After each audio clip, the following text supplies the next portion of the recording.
Yes, fight fans, body and mind, sports welcome. You are fully appreciated if you are here for another session of boxing talk, my people. And in this round, my guys, this round, I'm not gonna waste no time. I'm just gonna jump right into it. It's one of those ones, my people, and I want to talk about Jeron Ennis, who fought this past weekend, the 9th of November, at the Wells Fargo Center in Philadelphia, his home city. So feeling right at home. He was defending his IBF title versus Karen Chukhadzhian, my guy. And I'm fighting Chukhadzhian actually for the second time. First time around was in January 2023. He beat Chukhadzhian via a very wide unanimous decision. There very good performance, I'll say, from Jeron Ennis. And then 2 fights later, he went to fight David a Venetian, who he stopped in the 5th round. But David a Venetian, though he faced I'll say Jeron Ennis, he faced still after that stoppage, faced a lot of criticism from that fight, my guys. His defense, my guys, was showing holes that people were freaking out from. Oh my God, I can't believe Jeron Ennis got holes in his game, my guys, to a level fighter in a Venetian, who they don't see to be a top level fighter, my guys, my people. So shouldn't have been doing that to Jeron Ennis, where he got hit with some clean shots in that fight that he had no business getting hit by, my guys, my people. But he moved on from that fight to now Karen Chukhadzhian, my people.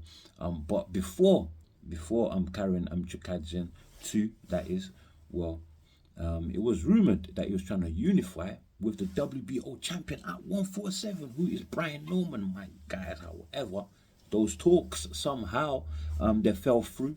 Don't know exactly how, but the IBF didn't leave no room for Jeron Ennis to even find a worthy fighter to make a voluntary defense against. They jumped in straight away and ordered Karen Chukhadzhian to. They ordered it, my guys. They ordered it, forced it on Jeron Ennis, who had to take the fight if he wants to hold on to his IBF title, my people, and keep his dreams of unifying all the belts in the division, my people. Keep that dream alive and keep the flame burning, my guys. He had to take the fight.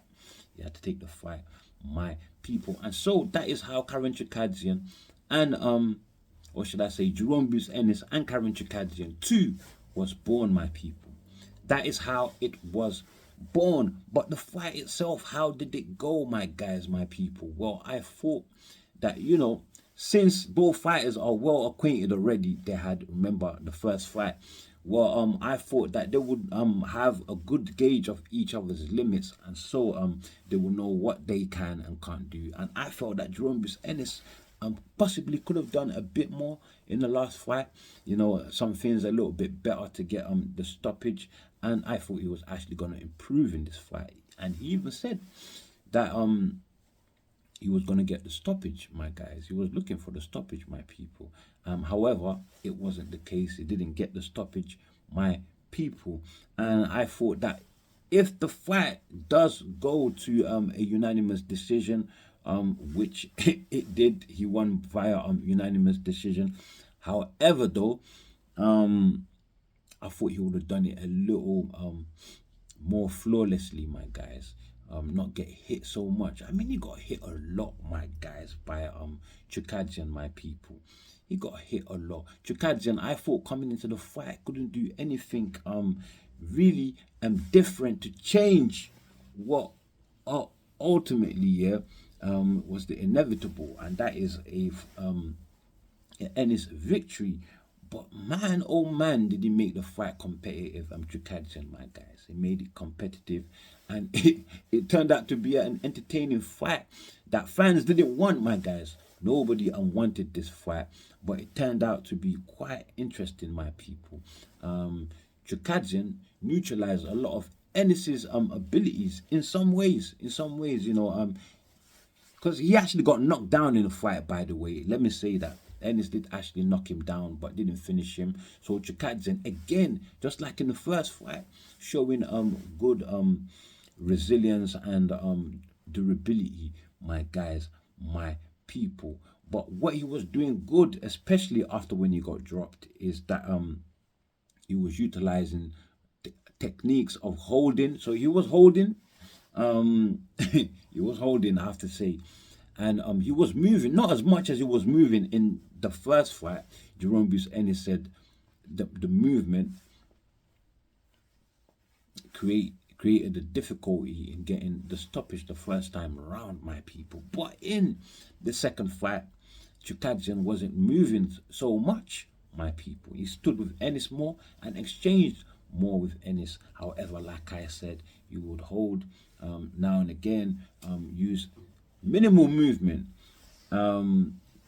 managing his range very well, my people. So managing distance well, and also was timing, fighting in spurts, and timing Jeron Ennis, and I thought that was good work there from Chukhadzhian. So he improved, but he didn't win. That is the bottom line. But yet once more again, Jeron Ennis facing major criticism on his defense, my guys, which Eddie Hearn says that he will not be which, let me say one thing though, that Jeron Ennis in the fight, he seemed like he was not respecting Chukhadzhian's power at all, my people. That's what it seems like. But what is the real truth though? Because it seems what is the real truth?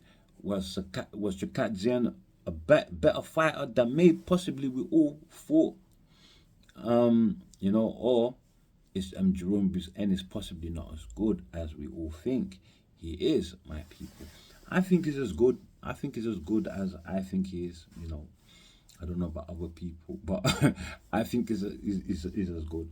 But he needs to show and prove every time, my people. He needs to show and prove and show who he is every time, my guys, my people. After all, his grassroots fans, the fans that love him really for who he is, are the fans that love him for what he showcases in the ring, not just because it's of who he fights and the knockout reels, my people. That is more tailored to casual fans, but the hardcore fans that really like Jeron Ennis like him for the science that he displays when he's in that square circle, my guys, my people. And so when he's showing bad defense, that is one of the major fundamentals when it comes to the science. And when people see you as an elite, and they see him as an elite fighter, my guys, you should not be showing such flaws when facing a level of opponent who people deem as more or less average in Chukhadzhian, my guys, my people. Keep your fans, always show and prove what they love you for and what you love doing. Always show and prove who you are, my guys, my people. But Eddie Hearn, he defended Jeron Ennis. He said that Jeron Ennis would not be putting out such a display if he's to fight, the more elite fighters in the division, my guys, i.e. the champions or people above. We know that Jeron Ennis is interested in other fights outside of his division also. So Eddie Hearn believes that that is not what is going to happen. He will put up much better performances if the caliber of the fighter is to increase, my guys. If the caliber of the fighter is to increase, is elite. So but his performance has done him good, has done him bad in one way that I've explained about the grass roots fans, what they love him for. He should keep that alive. Well, and then this is where it gets really interesting and why it's so good for him. Obviously, a lot of the people that before possibly had their door closed on Jeron Ennis, didn't even want to hear his name, my guys, my people, simply because he was a real threat. He was a real threat, and now that threat has more lessened, and people have lessened their guard, lowered their guard more now, and are more comfortable in his with his presence, my guy. And so they are talking, my guys. One of them is not even from his division, my people. And Ryan Garcia, he chimed in. He chimed in, my guys, on Bruce Ennis's performance. He said that he will knock out Bruce Ennis and criticized Oscar De La Hoya of praising his fighters a bit too early, calling them legends prematurely, my guys, my people. But Ennis, he was quick to reply in the post press conference, my guys. He said that, look, Ryan Garcia, I will put you out to my people, my guys, and if you want it, we can do it. If you want it, we can do it, my guys, my people. And Eddie Hearn, he backed that up by challenging Ryan Garcia. He said in 2025, as soon as you come off your suspension, we know he's suspended for a year, my guys. So he's still got, I believe, like 6 months, 8 months or so. I don't really know, yeah, he's got about that many months to go, and before the ban is lifted, I believe in April, my guys, April of 2025, around that time, Eddie Hearn said, you can holler at Jeron Ennis and we can make it happen. And that is a big fight. Ryan Garcia is a big name, so I'm sure they would take that fight. Ryan Garcia, he has talked about wanting to move up to 147 anyways, my people, my guys. But Ryan Garcia, I did hear of him being involved in talks of a fight in Saudi Arabia, a show in Saudi Arabia. And after that, plans to fight Devin the Dream Haney when in April, April time, when he's off his suspension, my guys. So I don't know how he's gonna sort out that Devin Haney thing and Jeron Ennis. He's gonna have to juggle that, my guys, my people. Oscar De La Hoya too. He felt very confident as he chimed in on social media with a post that was promoting Virgil Ortiz versus Jeron Ennis next, my guys. He was promoting that. So Virgil Ortiz, who Turkey Al Sheikh put a career highest offer to fight Jeron Ennis next. Well, he was very reluctant at the time, with his manager saying that they see Keith Thurman and Errol the True Spencer's better options. So maybe he's let down his guard a little bit now too, and possibly now feeling himself after that Ennis performance, my guys. So they're all coming out the woodworks now, my people, my guys. And again, also we had Blair Cobbs, my guys. Blair Cobbs, he challenged he got hold of a media mic in the post press and challenged Bruce Ennis to a fight, my people. And he thinks he qualifies because of he believes he's the only fighter in the division that's fought a big name so far, and that name, he says, is Adrian Broner, which Eddie Hearn admittedly said to him straightforward that Adrian Broner is a shot fighter, and I don't think many will argue with that, my guys. And suggested that he fights Karen Chukhadzhian, see how he does there, and they will take it from there, my people. So a very polite way of saying we will never fight you, Blair Cobbs, my guys. Nice try. So yeah. Anyway, yeah. So Jeron Ennis is being tried by a lot of fighters now. People that want to fight him seem to be lining up now, my people, my guys. And Conor Benn too. Remember, Conor Benn wants to fight him too. He's been saying that before the fight. Before the fight, he's been saying he wants to fight all the champions at 147, my people. But one person that Jeron Ennis has been hoping to move up to 154 to possibly face was Terence Bud Crawford, and he chimed in. And not to challenge Ennis at all, but he chimed in with some word of advice, my guys. And this was his advice to Ennis, my people. He said, I did not see the fight, but I heard about it. Stay focused, keep on your craft. Every night ain't the same. Never get comfortable in the game. If you want to get to the mecca of the sport, stay on your mission. It only take one slip up, my guys. And it's so true.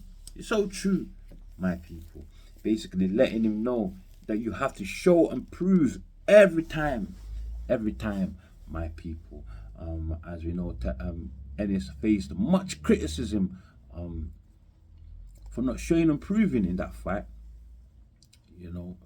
Made it very, very competitive, my people. A fight that shouldn't have been. His defense, my guys. Showing a lot of holes, my guys. Fractures in his defense, my people. Not looking too good there, my guys. So, yeah, show and prove every time. That is what the advice I'm reading, my guy, that Crawford is delivering to Ennis, my people. But concerning Virgil Ortiz and Jeron Ennis, though, Eddie Hearn, he's promoter, and Eddie Hearn of Matchroom, that is, and Golden Boys, Oscar De La Hoya, Golden Boys, Oscar De La Hoya. Well, they're planning to do a 5v5, just like Warren and Eddie Hearn did. We knew Warren blew Eddie Hearn out of the waters. That's the very first 5v5 actually, Queensbury Promotion versus Matchroom. But now Eddie Hearn and my man want to do it. What's his name? Oscar De La Hoya. They want to do the same thing, my guys. So Matchroom versus Golden Boy, my people. And they've put forward some names. And this is serious, my guys. Might come to us in February, sometime in 2025. Anyway, February, I believe. And first, though, the list they had, Eddie Hearn's list, the original list was Boots versus Ryan Garcia.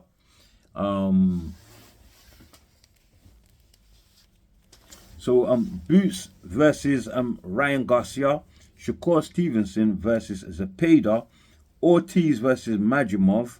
That I would have loved to see that still. Ortiz versus Majimov. That would have been a beautiful fight, my guys.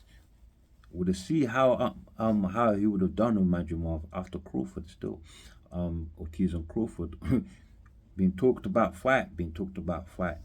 So yeah, and then Opitai versus Gilberto Ramirez. Ramirez is fighting Chris Billiam Smith unification fight in November, the 16th of November, my people. This month, my guys. And Catterall versus Jose Ramirez, my guys. Catterall versus Jose Ramirez. That was the first list. But then it's been changed to this. And a lot of these fights have been confirmed that, by word that they want the fight. Well, on Matchroom side, anyway, Matchroom fighters, they've confirmed they want to go. My guys, my people. And so the new matchup is Boots Ennis versus Ortiz. I think that is much better than Ortiz versus Ryan. So I'm liking this for a 5v5 so far. Ortiz, though, actually, yeah, that's good. That's a good fight. Well, let's see if Ortiz actually goes through with it, because Boots is on it, he is on it, and yeah.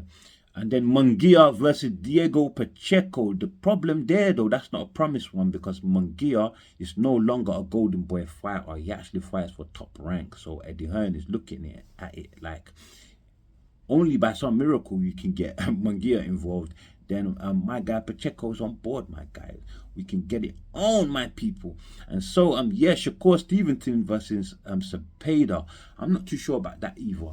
And the reason why I'm not too sure is because I believe Eddie Hearn is not too sure about that either, my guys. Because Cepeda, in one interview, I forgot the source of that interview where I dug that out from, but he said that Cepeda might likely duck Shakur Stevenson, who they actually touted to fight in February, my guys. So yeah, it fits well for this 5v5 date, February, my guys, of 2025, my people. And let's hope Cepeda turns up. And then we got Oscar Duarte, hard punching Oscar Duarte, my guys, versus Haney. I think that would be a good comeback fight for Haney. But Haney, right now, is not linked at all in any way, in business-wise anyway, with Eddie Hearn's Matchroom. So maybe he can get one fight basis contract with Haney on that and get that fight going. I think that would be a first good comeback fight for Haney before he goes on and possibly takes a Ryan Garcia fight, I believe, my people. And lastly but not least, we have Jack Catterall versus the winner of Barboza and Ramirez. They are fighting also on the 16th, my guys, of this month, my people. My guys, that is a title eliminator.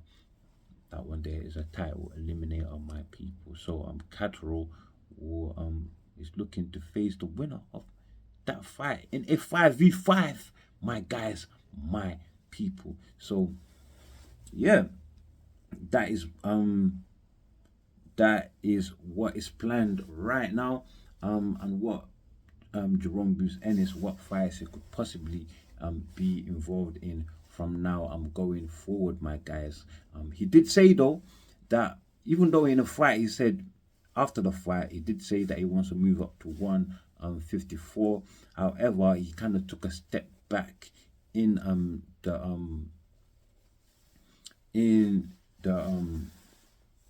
post and press conference. He said that he's comfortable at 147. He makes the weight very well. And what he really wants to do is unify all the titles and go for the big fights, my people. So possibly, yeah, you'll be going for possibly Brian Norman, Stanionis. All these fighters are there for him now. And there are big fights, my people. Big fights available for him too. But one thing I want to know, if he goes for Ortiz first in this 5v5 matchup thing, well, he's going to have to move up. So if he goes up, is he going to come back down and compete and fulfill his dream of becoming undisputed?